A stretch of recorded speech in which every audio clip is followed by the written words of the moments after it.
Hey, good morning to everybody. Happy Saturday. It's Daryl here. It's bright and freaking early, man. It's 3 a.m. here in Connecticut on the East Coast. Okay, I was not planning on making this video. I was actually just starting my workout. And I've been thinking about this for the last 2 weeks. I've been thinking about making a video about this. It's personal. And the thing is, too, is I don't want to offend anybody. But the more I thought about this incident that happened, that I'm going to tell you about, it involves a very pretty woman, probably about, I think she's probably about 6 years younger than me, and our interaction on the 4th of July. And like I said, I've been thinking about talking about this for the last 2 weeks, and it's specifically, I didn't want to offend anybody by, I'm going to tell you guys my mindset on this, and I've decided to talk about it because it's just being honest and truthful, and it's one of the things that's kept me clean and sober for 19 years and 9 months. It'll be 9 months on the 23rd. 18 years and 9 months. It'll be 19 years October 23rd. It'll be 19 years I've been clean and sober since October 23rd of 2006. And this mindset is one of the main things that has kept me clean and sober. So I've decided to talk about it. I'm not going to mention any names. I'm going to use a fake name. I watched the Brady Bunch yesterday. I'm going to use the name Cindy, okay, because that's not the real name. Okay, now this is how this interaction began. I was on my usual bike ride I take every day, and the 4th of July was a sunny day, and I usually stop near the end of my bike ride at the local park, and if it's really sunny and it's kind of cool, I'll lay out and get some sun. I'll take my shirt off, catch my breath, and get a little bit of a tan. And that's what I did this day. It was about 11 o'clock in the morning, and I've been laying there for, I don't know, maybe 10, 15 minutes, and I heard a voice come up behind me. Hey, Daryl, is that you, Daryl, or Daryl? And I turned around, and it was a very pretty woman that I had known. Like I said, I think I'm 59 now. I knew her from back in detox over 20 years ago. And I've seen her since then around town and stuff. Very, very pretty young lady. Well, she's not young anymore.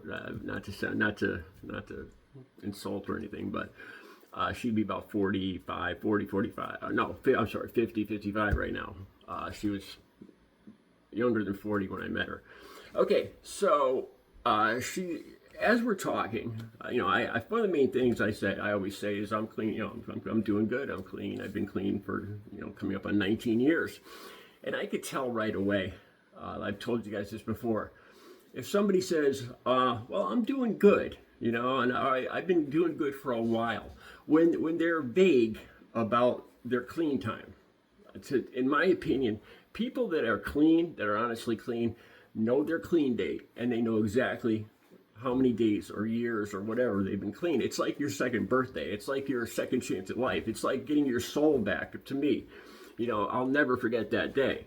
My family still gives me a card every year, 18 years later, on my recovery day. Right. So when somebody says, I've been doing good for a while, it makes me, it makes me doubt how clean they really are. Because I'm clean. I'm not kind of clean, or I'm not doing good. I'm freaking clean and sober. All right, so we're talking, and she's she's kind of, in my opinion, she's being flirtatious. She says, "You're looking good. You look, I'm not bragging here, but this is how the conversation went. She's giving me compliments, and then she just comes out. After about 10 minutes, she says, "What are you doing? Are you doing anything tonight on the 4th of July?" And I wasn't. As a matter of fact, I was feeling kind of lonely. It's been 4 years since I lost my girlfriend, Audrey. She passed away. And every year, me and my sister and my family go camping. But this year, since my sister got married, she eloped just a week ago, we couldn't go camping. So this is like the first time in years that I've been alone on the 4th of July. And I was feeling a little down, so when she offered, "What are you doing tonight?" She says, "We're having a get-together up the street at my cousin's house. You want to come up?" And she's insinuating that it'll be worth my while. She says, "I'd really like to see you tonight. You're looking good," and this other stuff. I'm getting the feeling that if I show up, there's going to be some intimacy. Just to be honest, this is why I wasn't sure if I wanted to talk about this. And I pretty much came right out and said, I appreciate that, but I just can't.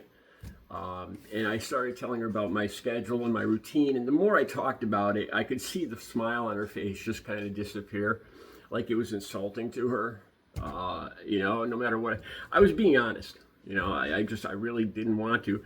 And I'm so caught up in my routine these days, I was just being honest and saying, I usually get up early and I work out. And this wasn't an acceptable answer to her. And she was looking kind of insulted.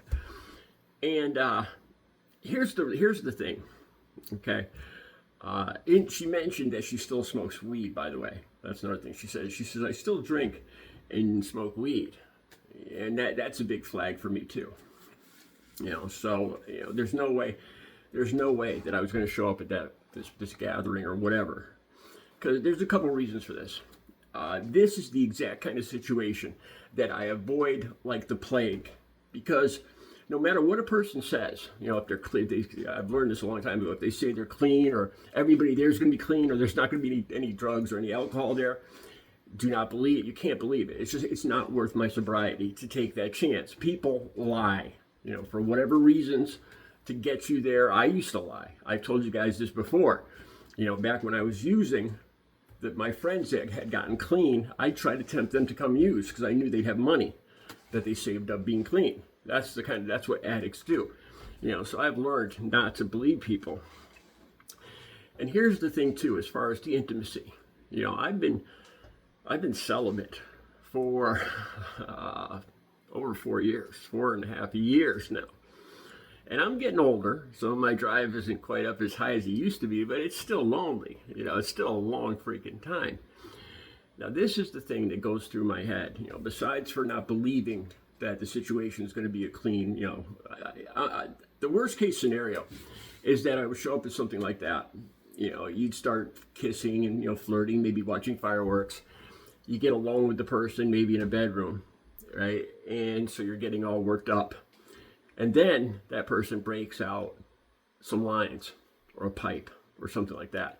Now I'm in a very vulnerable situation. I'm already worked up. I'm already, the fuse is lit. I want to be into, I've learned never to put myself in that situation, because once I'm in that situation, I am extremely vulnerable. So I've made a point to never do that. And it's worked. It's worked great for me. I've been completely clean for coming up on 19 years. Now, here's the other thing. Now, this is what I was kind of hesitant to say, but this is what I really feel in my heart. This is the way that I look at other people that are using, even if it's just weed or drinking, okay? I look at them as their bodily fluids are polluted. That's the word I use in my head. This person is polluted. If I were to get intimate with somebody like this, I'm picturing, if this person took a urine or a test, these things are in their system. So in my mind, this person, that's just the word that comes into my head. This person is polluted. And right off the bat, when I think that person instantly loses all attraction to me. I no longer find somebody that's currently using, or even people that I used to use with, and I know this is judgmental and it's hypocritical because I used to use. I've been clean for 19 years, but it's what keeps me clean. What keeps me sober. It's the two women that I've dated since I've been clean. Neither one of them used drugs, like hard drugs like I used. Audrey had a drinking problem that she was sober for 17 years, and the other girl, Paula, never used, never smoked or anything like that. So I tend to look at women that are even smoking pot or have used as polluted. Being intimate with somebody like that, just it instantly kills any attraction with the person. And I'm just being honest. This is the reason why I thought for 2 weeks if I was going to make this video. But it's honestly how I look at people that are still involved in this, or even that have been involved in it. And I feel, part of me feels bad, like I said, because I used to use, 19 years ago, I did used to use it. And maybe some women that have always been clean look at me the same way. It's possible, that women that have been clean their whole life know that I'm a recovering addict, but could still consider me damaged goods or polluted, even though, my system is completely 100% clean and I'm healthy now. It wouldn't hurt my feelings, and it wouldn't surprise me if women would some women would look at me like that, as damaged goods, and it is what it is. There's plenty of fish in the sea. But this is this interaction ended quickly after that. Like I said, that smile just turned right down, as I I didn't make excuses. I just told her flat out, I said, I got to get up early. I work out every day. And it was a Friday too, so she was surprised that I turned her down on this. And she's a very shapely, good-looking woman, and I think she's quite unused to being turned down, especially because she kind of went out on a limb with all the compliments about me and everything. She really expected me to say yes, and I had no intention of showing up at this gathering or whatever she had planned for me. Like I said, I feel like I can't trust this situation, and I can't put myself in that kind of situation because I become more vulnerable, and it's kept me clean and sober for 19 years. So that's what happened. This is I'm saying this now for people that are out there. If you're clean, if you're a guy or a girl or whatever, and you've been clean for a couple of years or a couple of months or whatever, this is the kind of situation that you need to avoid. That's my opinion. It might be okay for you, but it's something that's kept me clean and sober for 19 years. Something to think about. Don't put yourself in a situation that you're not 100% sure. Get to know the person through and through for weeks, for months before you put yourself in an intimate, vulnerable situation. Because what if this person isn't being truthful? Or what if this person just happens to relapse when you're with them that one time, and pulls out a pipe or pulls out something? You're in a very bad, vulnerable position at that point. You're already worked up, the fuse is lit, blood's flowing to parts of your body, and it's not the situation you want to be in. All right, I hope this did some good as advice to people out there that are clean and sober or trying to stay clean and sober. Have a good Saturday. Recovery is possible.